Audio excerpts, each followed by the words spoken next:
আজকের Spurs versus man ইউনাইটেডের ম্যাচটা ছিল টোটাল স্টোরি।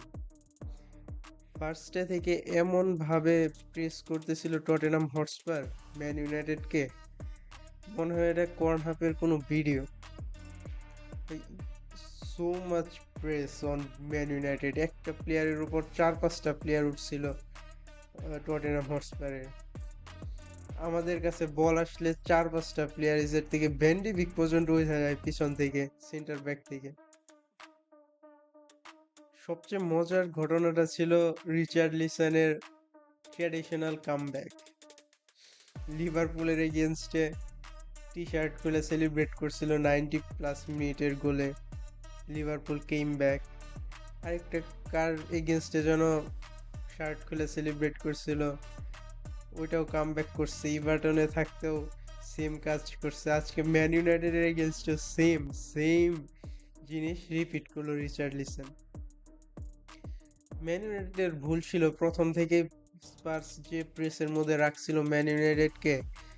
ম্যান ইউনাইটেডের কোনো প্রেস রেজিলিয়েন্ট প্লেয়ার নাই, পেদ্রির মতো বা ড্যানিয়েলমোর মতো, বুস্কেটসের মতো কোনো প্লেয়ার নাই যে প্রেস রেজিলিয়েন্ট।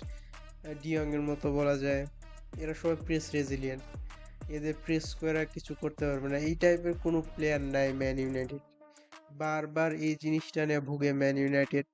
প্রতিবার যতবার খেলা হয় যার এগেনস্টে হয়, ম্যান ইউনাইটেডের এগেনস্টে press press press, man United এক সময় না এক সময় ভুল করবেই। ম্যাচের শুরুতেই তো সেন্ট লেমেন্সে ওনানার আত্মা ঢুকে গেছিল। সেন্ট লেমেন্সের কাছে ব্যাক পাস করছে, সেন্ট লেমেন্স বল সাইরা দিছে। ইট ওয়াজ আ মিস্টেক ফ্রম সেন্ট লেমেন্স ম্যাচের ফার্স্টেই। তারপর ম্যাচ সেম এগাইতে থাকে, স্পার্স প্রেস করতে থাকে, ম্যান ইউনাইটেড প্রেস বিট করতে থাকে। প্রেস বিট কি, তুই একটা বিল্ড আপ উঠাইতে থাকে সামনে আর কি, এটাই প্রেস বিট বলা যায়। তো যেমনে না তেমনে একটা গোল কইরা দিল। একটা কথা আছে না, একটা কথা না, ইটস এ ঘটনা অ্যাকচুয়ালি। বেশি অ্যাগ্রেসিভ থাকলে নামছে খেলায় 90 মিনিটের জন্য। এখন বেশি অ্যাগ্রেসিভ হয়ে গেলে 2 মিনিটে খেলা শেষ হয়ে গেলে বাকি 88 মিনিট তো বসে থাকতে হবে। এটা টটেনহামের স্টোরি ছিল ফার্স্ট হাফে, যদিও এটা 45 মিনিটের জন্য ছিল। বাট 10-15 মিনিট পরে এত প্রেস ধরে রাখা সম্ভব না। টটেনহাম প্রেস সাইরা দিছিল 10-15 মিনিট পরে। পরে বিল্ড আপ করছে ম্যান ইউনাইটেড।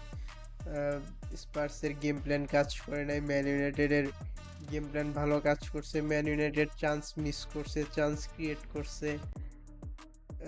প্রথম হাফে 1-0-তে হাফ এন্ড হওয়ার পর ইট ওয়াজ গুড, সব ভাইব ঠিক আছে। বাট ম্যান ইউনাইটেডের আগের ম্যাচ যে নটিংহাম ফরেস্টের এগেনস্টে ছিল, ওই জায়গায় ম্যান ইউনাইটেড 7 না 8 মিনিটে 2 গোল কনসিড করছিল।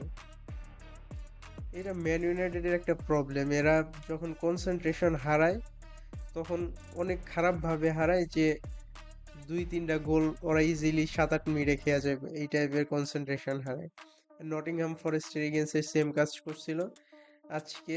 80 মিনিটের পরে টটেনহামের এগেনস্টে সেম কাজ করছে, 7 মিনিটে 2 গোল খাইছে। রিচার্ডলিসন যদি টি শার্ট খুলে সেলিব্রেট না করতো, হয়তো ম্যান ইউনাইটেড আর কামব্যাক করতে পারতো না।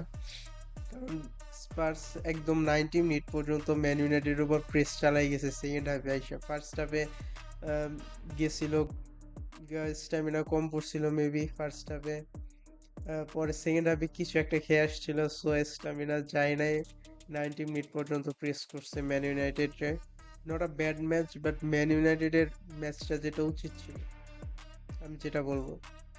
কারণ ম্যান ইউনাইটেড ম্যাচ জিতলে এখন ম্যান ইউনাইটেড সেকেন্ডে থাকতো টেবিলে। ম্যান ইউনাইটেড ফ্যানদের জন্য এটা অনেক বড় বিষয়। But that's a good thing যে হারে নাই। লাস্ট একটা কর্নার থেকে গোল স্কোর কইরা Matthijs de Ligt, what a signing by Erik ten Hag. Erik ten Hag একটা মাত্র ভালো সাইনিং করছে না, দুইটা ভালো সাইনিং করছে, ম্যাথিয়াস ডিলিট আর মাজরাউই। ম্যাথিয়াস ডিলিট স্টিল ডেলিভার করে যাইতেছে, টাক হয়ে গেছে গা মাথায়, বাট ডেলিভার করে যাইতেছে। লুকশো ভালো খেলছে, ওই পাশে ম্যাগুয়ারের হ্যামস্ট্রিং পুল হয়ে গেছে, ম্যাগুয়ার ভালো খেলছে। 88 মিনিটের পর থেকে তো ম্যান ইউনাইটেড 10 ম্যান খেলতেছিল, কারণ সেস্কো ইনজুর্ড হয়েছে। ম্যান ইউনাইটেডের কাছে কোনো সাবস্টিটিউশন ছিল না, 5টা না 6টা সাবস্টিটিউশন আগে করে ফেলছিল। সো সেস্কো ইনজুর্ড হওয়ার পর ম্যান ইউনাইটেডের 10 ম্যান নিয়ে খেলতে হয়েছে। এর জন্য একটা গোল কনসিড করছিল, তারপর কোনো না কোনো ভাবে একটা গোল স্কোর করে দিছে। স্পার্সের অনেক প্লেয়ার ইনজুর্ড, এমন হওয়া স্বাভাবিক। তো that was the whole point in today's game. Bye. Subscribe for next games review. Bye.